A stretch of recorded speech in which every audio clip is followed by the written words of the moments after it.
Yoshida Hirofumi Yoshida isn't a major character throughout a majority of Chainsaw Man, but he manages to create quite the impression during the relatively short amount of time we get to spend with him, only appearing during the International Assassins arc of the story. And I'm obviously not the only one who was left with quite positive interests, as in both the first and second popularity polls Yoshida ranked in the top 10, first at 10th place and then at 6th place, so safe to say people are taking notice of him. Introduced as one of Denji's bodyguards, to prevent the assassins from offing him. Honestly, I've been meaning to make this video since the end of Chainsaw Man and my first reread, since we know that Denji is going to high school now and Yoshida himself is a high school student. It seems inevitable that the two of them would cross paths again at some point. Although I feel like a disclaimer need be put in place for almost every human character we know, since any of them could have been killed during the battle between Chainsaw Man and Makima in the final of the previous arc. First off, provided Yoshida is alive, how exactly could he be implemented into the continuation of the story? Well, first off, he could easily be Denji's new classmate and partner, now that Power and Aki are out of the picture. In fact, Yoshida seems to have been introduced with this idea in mind since the fact that he not only survived encounters with Santu and Quanch while also managing to avoid being sent to hell altogether. Combined with the fact that he is in school seems a lot less of a coincidence, as it is a setup for a potential future arc once it has all been laid out in front of you. I could see Yoshida being used to replace certain characters we have lost, with a twist. With regards to him taking up Aki's role as a sort of older, mentor or brother figure, Yoshida has shown himself to both be confident, resourceful, and skilled, all similar traits that he shares with Aki, while also being respectful and serious when the situation calls for it. Considering however that he has a more laid-back attitude when compared with Aki, Denji might be able to warm up to him more quickly, although given the circumstances Denji might be against that. Another trait which Yoshida and Aki share is a connection to Kishibe, as while Yoshida's relationship with the older devil hunter isn't expanded upon, they do seem to be on good enough terms to discuss his schooling, while with Aki he felt confident enough to leave Power's pet cat in his care, without much issue. Yoshida, in contrast to Aki, however, seems to have no issue in killing people, specifically humans, with brutal efficiency, while Aki seems reluctant to kill humans, or at least those who resemble humans, women specifically, something which Angel brings up about not wanting him to have to kill a woman. Yoshida also could be considered different to Aki in that he is mad and thus survives, because as Kishibe put it, sane people in their line of work die, whereas Yoshida seems at the very least slightly unstable, in a way that Aki didn't. I could also see Yoshida bringing up Aki's death to Denji, in a way commenting on how Aki was too weak, or too normal to be a devil hunter, setting off Denji and beginning a similarly antagonistic relationship to what Aki and Denji initially had.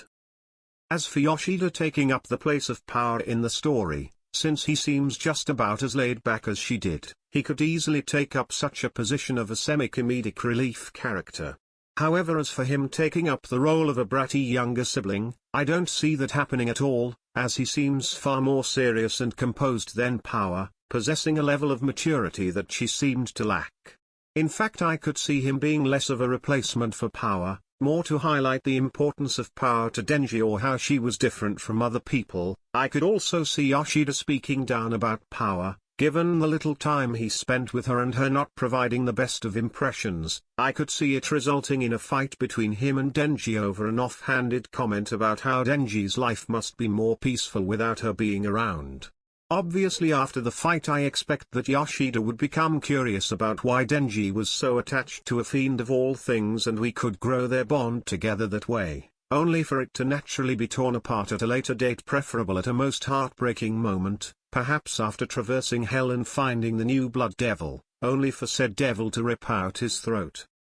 Now, as for how Yoshida would interact with those people still alive, starting off with Kobani, I could see him being the far too calm individual who hangs around all the time, just to highlight how absurd and over the top Kobani's bad luck is from time to time, as well as to contrast her frightful nature with his composed one. Also, since Yoshida goes to school while Kobani was prevented from getting higher education, that could be a fun dynamic to play off, with Yoshida making jabs at her lack of education or making insensitive comments about how he and Denji need to focus on some sort of school thing, thus thrusting their responsibilities onto Kobani, further cementing the fact that she wasn't allowed to actually have happiness, because it seems like Fujimoto really just likes to kick Kobani when she is down just for the sake of it. I could also see Yoshida being responsible for driving Kobani to actually stand up to her family, pushing her to actually go for what she wants, perhaps not directly being responsible, but his presence,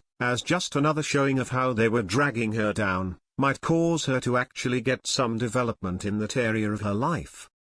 The final character whom Yoshida had any sort of connection to who is currently still alive, and that would be Kishibe, the one character whom Yoshida seems to have a more than just a basic acquaintance with. We see Kishibe actively talk with Yoshida, after both of them having been thrown out the window by Quanch, chatting like friends or relatives, who aren't exactly the closet but are at the very least comfortable around one another. In fact, I could almost say that Yoshida was his nephew, since while he didn't seem quite certain about Yoshida's age but is also aware that he is still in education, tells me that he knows more about the young man than what would be expected from a simple fellow employee, especially in something as life-threatening as being a public devil hunter. So how would I expect these two to interact? Well, I could see Denji going to Kishibe for advice, only to find Yoshida training with him, and getting a shocking reveal of whatever their relationship is, and Yoshida I expect would act like Kishibe was someone he respects but isn't above teasing, like what we saw when he commented on Kishibe's age, after he got thrown out by Quanch.